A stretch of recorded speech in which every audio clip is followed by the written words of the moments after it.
Assalamualaikum warahmatullahi taala wabarakatuh. Seperti kita tahu pada masa kini kita dapat melihat pertanian yang terdapat pelbagai pertanian. So kepulauan kami untuk bercadang untuk memilih teknologi pertanian. Apa itu teknologi pertanian? Teknologi pertanian merupakan antara bidang sains yang sedang berkembang dengan cepat. Seterusnya, teknologi pertanian merupakan satu teknik penanaman yang menggunakan teknologi moden menjadikan pengeluaran pertanian menjadi lebih komersial dan mampan. Teknologi yang digunakan dalam pertanian ini juga mampu membantu menghasilkan bakal tanaman yang lebih baik, di samping dapat membantu dan menjamin pengeluaran kepada para petani. Pada era pemodenan ini, kita didedahkan dengan pelbagai jenis teknologi pertanian. Antaranya drone pertanian adalah kenderaan udara tanpa pemandu yang digunakan dalam operasi pertanian. Kebanyakannya dalam pengoptiman hasil dan dalam pemantauan pertumbuhan tanaman dan pengeluaran tanaman. Ramalan cuaca juga dikenali. Weather forecasting adalah penerapan sains dan teknologi untuk meramalkan keadaan atmosfera untuk lokasi dan masa tertentu. Ramalan cuaca dibuat dengan pengumpulan data kuantitatif mengenai keadaan semasa atmosfera, tanah dan lautan, dan menggunakan meteorologi untuk meramal pertanian yang sesuai dan jenis pertanian yang boleh digunakan di sesuatu tempat. Seterusnya adalah pertanian menegak, juga dikenali sebagai vertical farming. Ia amalan penanaman tanaman dalam lapisan yang disusun secara menegak. Ia sering menggabungkan pertanian persekitaran terkawal yang bertujuan untuk mengoptimalkan pertumbuhan tumbuhan dan teknik pertanian tanpa tanah seperti hidroponik, aquaponik dan aeroponik. Pertanian ketepatan iaitu precision agriculture ialah sains peningkatan hasil tanaman dan membantu keputusan pengurusan penggunaan alat dan penderiaan dan analisis teknologi tinggi. Seterusnya, kesan kebaikan dan keburukan teknologi pertanian.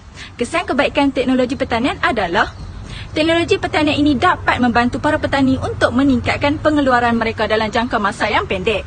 Pada suatu ketika dahulu, sebelum sebarang teknologi pertanian diperkenalkan, masa yang lama diperlukan bagi mendapatkan tanaman. Namun demikian, kini pelbagai jenis tanaman dapat dinikmati oleh kita tanpa mengira musim ataupun masa.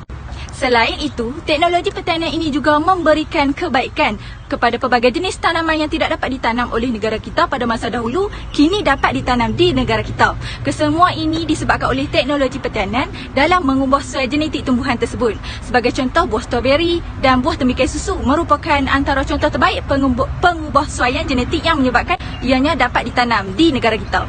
Pengubah suaian genetik ini bukan sahaja dapat membantu dalam mempelbagaikan jenis tanaman yang boleh ditanam, tetapi juga dapat meningkatkan mutu tanaman itu sendiri. Kesan keburukan teknologi pertanian pula adalah, jika kita lihat secara umum, pertanian moden lebih menekankan aspek teknologi yang menyaksikan penggunaan sumber manusia begitu kecil berbanding pertanian cara lama. Keadaan ini menyebabkan ramai pekerja sektor pertanian ini akan kehilangan pekerjaan mereka, terutama golongan muda, kerana digantikan dengan jentera-jentera yang lebih moden dan produktif berbanding manusia. Penggunaan jentera yang maksimal juga melaburkan kewangan yang tinggi untuk sesuatu projek pertanian itu, yang menjadikan prospek untuk mencapai keuntungan dalam jangka masa pendek. Impak negatif yang kedua ialah penggunaan bahan kimia yang begitu keterlaluan sehingga mampu menjejaskan kesihatan manusia. Justru sudah tentu pertanian moden menggunakan baja dan racun perosak dalam kuantiti yang begitu tinggi untuk menghasilkan produk yang berkualiti dan mampu untuk diekspor. Penggunaan bahan kimia yang tidak dikawal ini menyebabkan berlakunya pencemaran alam, terutama terhadap sistem saliran yang melibatkan sungai-sungai dan kawasan tadan air mengalami keracunan kimia toksik yang tinggi, lalu membawa berlakunya masalah kesihatan yang kronik kepada kehidupan manusia. Saya akan menerangkan tentang kelebihan dan kekurangan teknologi pertanian. Antara kelebihan teknologi pertanian, yang pertama ialah terhasilnya benih yang berkualiti dan bermutu tinggi. Dengan keamatan penjagaan dan penyelenggaraan yang tinggi, sistem pertanian moden hari ini telah mengubah sistem tersebut menjadikan tumbuhan yang unggul dan berkualiti sangat baik. Selain disebabkan oleh rawatan moden, kualiti tanaman yang tinggi juga disebabkan oleh pelbagai faktor luaran iaitu baja. Pelbagai jenis baja boleh didapati secara meluas di pasaran untuk menyokong keperluan pertanian semasa. Kelebihan seterusnya ialah dapat menghasilkan pengeluaran yang lebih besar. Pertanian moden yang dilengkapi dengan semua kecanggihan teknologi secara automatik akan memberi impak yang besar kepada sektor pengeluaran. Inilah juga sebab mengapa petani kini lebih suka beralih kepada sistem pertanian moden berbanding sistem pertanian tradisional. Keuntungan yang boleh diperoleh juga akan meningkat. Seterusnya, kekurangan teknologi pertanian pula. Yang pertama ialah kerana perbelanjaannya agak besar. Hal ini disebabkan pembelian pelbagai alat teknologi moden biasanya agak mahal. Ini kerana barang-barang ini mempunyai kegunaan yang hebat dan terdapat teknologi canggih di dalamnya.